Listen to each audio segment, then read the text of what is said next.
Assalamualaikum warahmatullahi wabarakatuh. Bismillahirrahmanirrahim. Alhamdulillahirabbil alamin wa bihi nasta'inu wa ala umri dunya waddin. Qala rabbi israh li sadri wa yassir li amri wahlul 'uqdatam min lisani yafqahul qawli. Amma ba'du. Yang saya hormati kepada Bapak dosen Khairul Anam SHMH selaku dosen pengampu mata kuliah Pancasila. Di sini saya akan mencoba menjelaskan tentang Pancasila sebagai sistem filsafat. Pengertian dan pentingnya Pancasila sistem filsafat.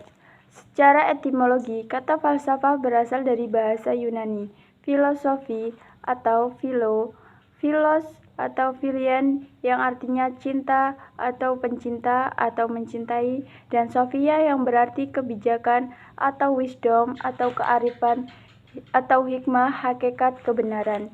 Jadi falsafah artinya cinta akan kebijakan dan hakikat kebenaran. Berfalsafah berarti berpikir sedalam-dalamnya atau merenung terhadap suatu secara metodik, sistematis, menyeluruh, dan universal untuk mencari hakikat sesuatu.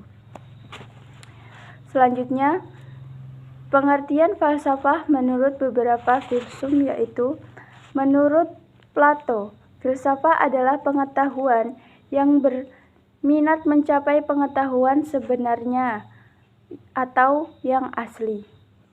Aristoteles, filsafat adalah ilmu pengetahuan yang meliputi kebenaran yang terkandung di dalamnya, ilmu metafisika, logika, retorika, etika, ekonomi, politik, dan estetika, atau filsafat keindahan. Al-Farabi, filsafat adalah ilmu pengetahuan tentang alam wujud, bagaimana hakikat sebenarnya. Sistem filsafat. Sistem filsafat menurut Louis of Katshop adalah kumpulan ajaran yang terkoordinasikan. Suatu sistem filsafat haruslah memiliki ciri-ciri tertentu yang berbeda dengan sistem lainnya, misalnya sistem ilmiah. Filsafat memiliki 4 cabang keilmuan yang utama, yaitu pertama, metafisika, cabang filsafat yang mempelajari asal mula segala sesuatu yang ada dan yang mungkin ada. Kedua, epistemologi, cabang filsafat yang mempelajari seluk-beluk pengetahuan. Ketiga, aksiologi, cabang persiapan yang menelusuri hakikat nilai. Keempat, logika, cabang filsafat yang memuat aturan-aturan berpikir rasional. Selanjutnya kita akan membahas kesatuan sila-sila Pancasila sebagai suatu sistem. Pancasila sebagai suatu sistem filsafat merupakan hasil perenungan yang mendalam dari para tokoh kenegaraan Indonesia. Hasil perenungan itu semula dimaksudkan untuk merumuskan asas negara yang merdeka. Selain itu, hasil perenungan tersebut merupakan suatu sistem filsafat karena telah memenuhi ciri-ciri berpikir filsafat. Beberapa kefilsafatan meliputi: yang pertama, sistem filsafat harus koheren, artinya berhubungan suatu sama lain secara rutin. Pancasila sebagai sistem filsafat, bagian-bagiannya tidak saling bertentangan meskipun berbeda tersendiri. Kedua, sistem filsafat harus bersifat menyeluruh, artinya mencangkup segala hal dan segala yang terdapat dalam kehidupan manusia. Pancasila sebagai filsafat hidup bangsa merupakan suatu pola yang dapat memadai semua kehidupan dan dinamika di masyarakat Indonesia. Yang ketiga, sistem filsafat harus bersifat mendasar, artinya suatu bentuk perenungan mendalam yang sampai ke inti mutlak persoalan sehingga menentukan aspek yang sangat fundamental. Yang keempat, sistem filsafat bersifat spekulatif, artinya buah pikir hasil perenungan sebagai para anggapan sebagai titik awal yang kemudian menjadi pola dasar berdasarkan penalaran logis serta pangkal tolak pemikiran tentang sesuatu. Kesatuan sila-sila sebagai sistem filsafat. Filsafat Pancasila sebagai genetivus objektivus dan genetivus subjektivus. Pancasila sebagai genetivus objektivus artinya nilai-nilai Pancasila dijadikan sebagai objek yang dicari landasan filosofinya berdasarkan sistem-sistem dan cabang-cabang filsafat yang berkembang di Barat. Selanjutnya, Pancasila sebagai genetivus subjektivus. Artinya, nilai-nilai Pancasila dipergunakan untuk mengkritis berbagai aliran filsafat yang berkembang baik untuk menemukan hal-hal yang sesuai dengan Pancasila maupun menemukan hal-hal yang tidak sesuai dengan nilai-nilai Pancasila.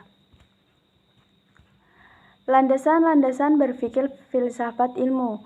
Landasan ontologis Pancasila. Istilah ontologi berasal dari kata Yunani, yaitu onta yang berarti sesuatu yang sungguh-sungguh ada, kenyataan yang sungguh-sungguh ada.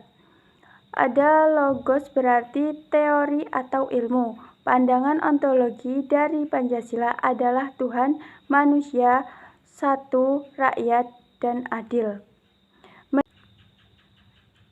Menurut Noto Nagoro, terdapat 3 teori atas hubungan di antara dua hal yang memperbandingkan, yaitu 1. Asas hubungan yang merupakan sifat kualitas. 2. Asas hubungan yang berupa bentuk, luas, berat, kuantitas. 3. Asas hubungan yang berupa sebab dan akibat, kausalitas. Landasan epistemologi Pancasila. Epistemologi berasal dari kata Yunani, yaitu episteme dan logos. Episteme bisa diartikan sebagai pengetahuan atau kebenaran, dan logos diartikan pikiran atau teori. Epistemologi adalah cabang filsafat yang menyelidiki sejarah kritis, hakikat, landasan-landasan, batasan-batasan, dan patokan kesohihan pengetahuan. Landasan aksiologis Pancasila. Isi arti sila-sila Pancasila pada hakikatnya dapat dibedakan atas hakikat Pancasila yang umumnya universal, yang merupakan substansitas sila-sila Pancasila, dasar negara yang bersifat umum, kolektif, serta realistis. Pengalaman Pancasila bersifat khusus dan konkret. Dari materi yang saya jelaskan tadi, dapat disimpulkan dari Pancasila sebagai filsafat, yaitu Pancasila dikaitkan sebagai filsafat dikarenakan Pancasila merupakan hasil perenungan jiwa yang mendalam yang dilakukan oleh para pendahulu, yang kemudian dituangkan dalam suatu sistem yang tepat, di mana Pancasila memiliki hakikat tersendiri yang terbagi menjadi 5 sesuai dengan kelima sila-silanya. Mungkin hanya itu yang bisa saya jelaskan tentang materi Pancasila sebagai sistem filsafat. Kurang dan lebihnya saya mohon maaf, kepada Allah saya mohon maghfirah. Saya akhiri, wabillahi taufiq wal hidayah. Wassalamualaikum warahmatullahi wabarakatuh.